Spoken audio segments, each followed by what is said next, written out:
আজকে গুরুত্বপূর্ণ কয়েকটা বিষয় আপনাদেরকে তুলে ধরব। আমাদের চারপাশে আমরা এখন দেখছি অনেক ব্যক্তিবর্গ, অনেক নিকৃষ্ট লোক হাদিসও দেয়, অন্যায় করে, বক্তব্য দেয়, উন্নয়ন কাজও নিজে অগ্রসর হয়। যেখানে অর্থ ইনকামের সোর্স আছে সেখানে সে উঠফেতে লেগে আছে। কথাও বলবে, মিল কারখানায় টাকা ইনকাম করবে, রাস্তাঘাটও নির্মাণ করবে, স্টেজের বক্তব্যও দিবে, মিছিলের ফাঁস কাতারও থাকবে এবং কি সবসময় নিজের সুবিধা আগেই বুক করবে।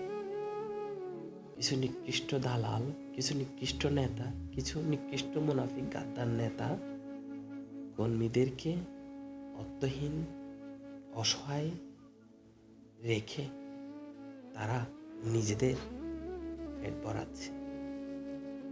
কর্মীর চিন্তা কেউ করছে না।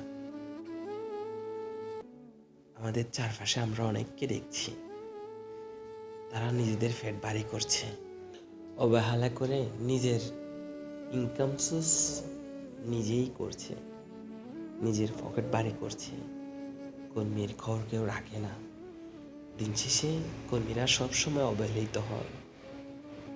যেখানে অর্থ ইনকামের সোর্স আছে, রাস্তা নির্মাণ, মিল কারখানা ইনকাম, যে কোনো ছোট বড় যে কোনো ব্যবসা, যে কোনো অনুদান, উপজেলা, ইউনিয়ন, সাধারণ ওয়ার্ড পর্যন্ত কিছু কিছু নিকৃষ্ট গাদ্দার নেতা